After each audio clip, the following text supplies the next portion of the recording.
Today we're going to be doing an equipment tour of all the machines we have on this farm. We farm about 2,100 acres in total, so this is what we use to farm all of that. And we do all of our own work, except for last year we had our corn planted and chopped up.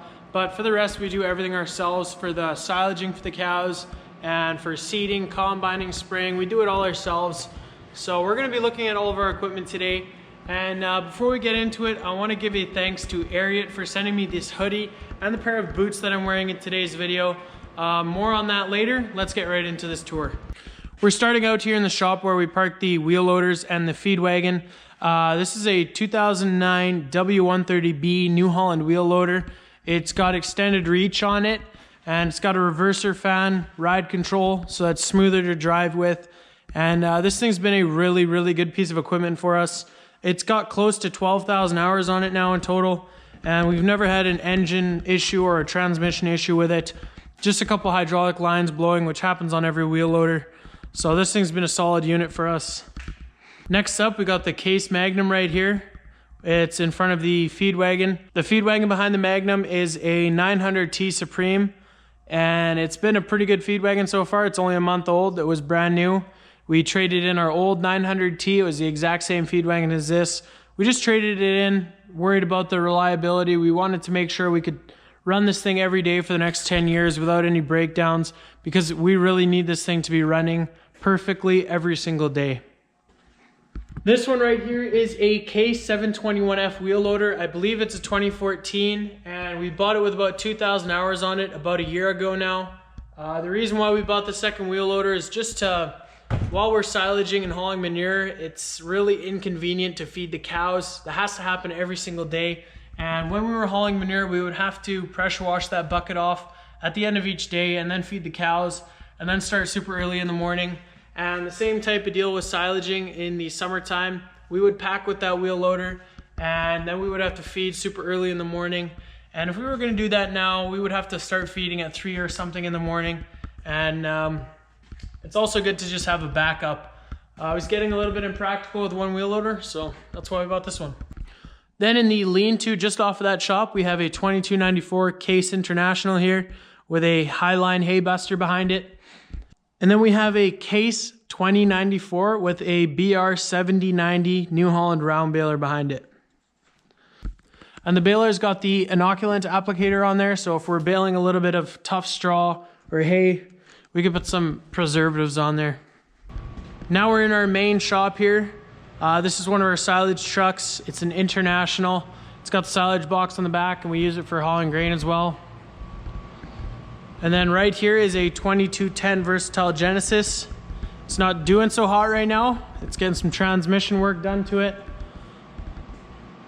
This thing is usually parked in front of the sprayer and just sprays all summer.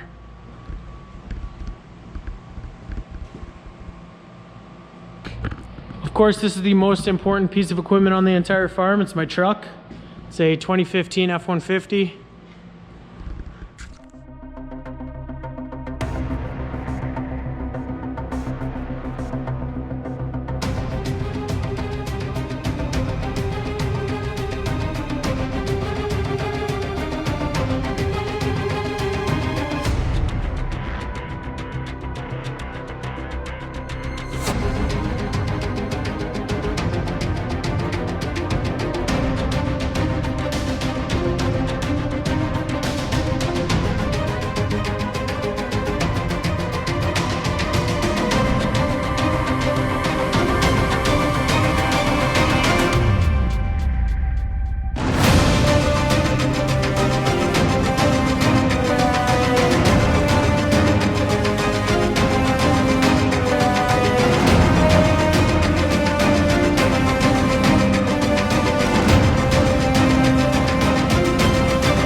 We came out to the shed here. This is the biggest shop where we store equipment. It's not heated, so it gets pretty cold in here in the winter, but it keeps everything dry and out of the sun. And this is the first piece of equipment we'll look at. It's a 2006, I believe, Case MX285. It's got about 285 horsepower. We pulled 2 manure wagons with this thing and the chopper. We've only owned this thing for about a year, but I've really enjoyed running it for that year. This is our 2012 New Holland CX8080. It's a conventional combine, and we need the conventional combine versus the rotary combine because we need straw for the dairy farm. A rotary combine pulls the straw apart, breaks it apart a lot more, and this thing gives us a lot longer strands of straw, so we can use it for bedding for the cows. And I think we've owned this thing since 2014. It's pretty overkill for the amount of acres we run it over, about 1,500 every fall. So it's been a pretty good unit for us so far.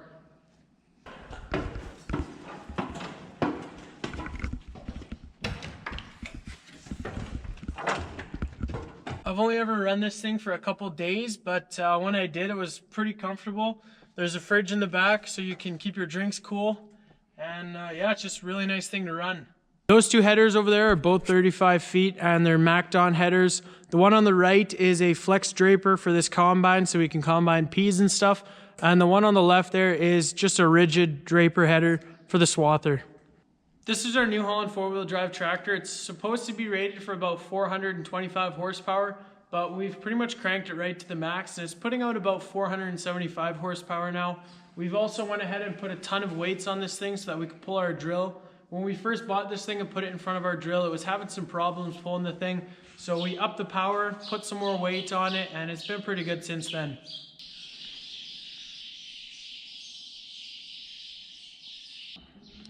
This is our stock trailer here. It's just pretty basic. It's steel and not aluminum, but it works good.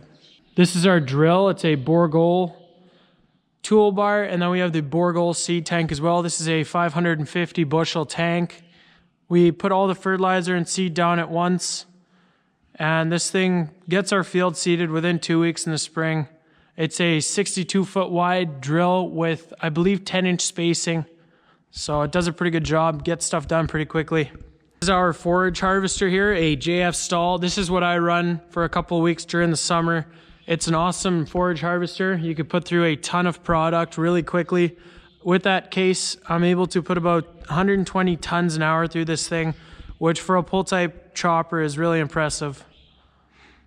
It's a super efficient machine. The drum is right underneath that spout there, so as it's chopping the silage, shoots it up that spout, and that's the biggest reason why this thing is so efficient and allows you to put so much product through it so quickly. This is the smallest tractor we probably have on the farm. It's a TS110 New Holland, and we usually just leave it on the auger over there. It reaches our 10,000 bushel hopper bottom bins pretty easily, and we usually just leave it on there, but we also run the rake on this thing, and we collect small square bales or bale them. So this thing does have a couple of jobs, but mostly we just leave it on the auger. Our Westfield auger, it's a 10-inch auger. I believe it's 42 feet long.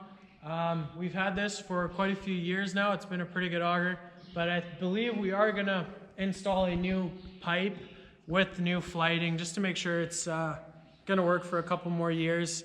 It's getting pretty worn out and time to replace some parts on it. This is our New Holland bale picker. It holds about 160 bales. We ran it for the first time this summer, and so far it's been pretty good. It is pretty old, but it still works pretty good, it looks like, so we're pretty happy with it. This is another one of our silage trucks. It's a Freightliner. It used to haul trailers around, but it was converted into a tandem truck, and they put a pretty decent sized silage box on there. We can haul about 8 tons of barley silage in the summertime with it. And we also use these trucks to haul fertilizer and seed in the spring. And in the fall, we haul grain with them from the combine straight to the bin. So we get quite a bit of use out of these trucks. This is our Ghia Huell manure pump. I believe it does about 3,000 gallons per minute. I made a video on this thing last fall, pumping manure into our liquid manure tank. If you guys want to check that out, go ahead. But really solid pump. You can move it all over the place. And it's also got an impeller on here to really stir that manure pit up. Works good so far. A couple pieces of machinery just parked outside behind the shed. There's a fill spout for that manure pump, a box scraper to level the yard. We also have a 20-foot disker back there. It's a case disker. And we have a brush mower back there as well. We also left this rake out here for winter. It's a Class 2700. We just rake the hay with this for the most part. Then we have a 50-foot land roller right here. We roll all of the peas, and we also roll everything that we silage and put through that chopper just to make sure that if there's any rocks or pieces of steel out in the field, it doesn't get into that chopper. Then we have a Harrow Packer Bar right here. harrows the ground and then packs it. We just pull this over the field to smooth it out if it needs it. This is a Case 2390. We were running it in front of the feed wagon there for a while, but we replaced it with a Case Magnum. We did used to chop silage with this thing as well. It's been a solid unit for us, but we're just parking it here for now. This is our Bunning 230 Lowlander wide body. We've had this thing for quite a few years now. It's a solid unit. We can pile this thing up pretty good, and it spreads the manure super thin over the field so we don't have to deal with any manure clumps. And service on this thing is pretty easy as well, and we really like running this thing as well. And then right here we have our Maxon Swather. It's a 2014 Maxon M205, and I believe it's got about 200 horsepower. It's got GPS auto steer on it. We got the 2 headers for it, and it's also a really nice piece of equipment to run. It's just got the headers off now for storage. We looked at the one Maxon header in the shed over there.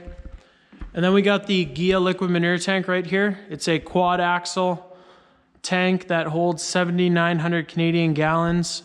We pull this thing with that MX285 I was showing you guys earlier. And 3 of the axles steer on this thing, which make it really easy to handle. That tractor handles this tank really well, even though it's probably too big for that tractor. And then at the back here, we can choose to either spray it, or we got some discs at the back here to insert the manure into the ground.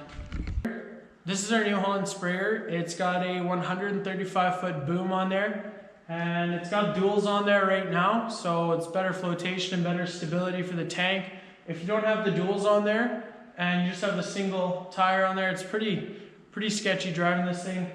And it's actually built by Flexicoil, as you guys can see right here, but painted New Holland blue with the New Holland stickers on there. So this is our small square baler, older New Holland one.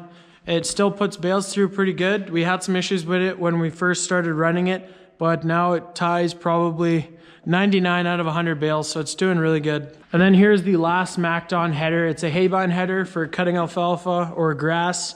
It's got crimper rollers on there to break up those stalks, and you can go pretty quick with this thing. I believe it's 16 foot wide.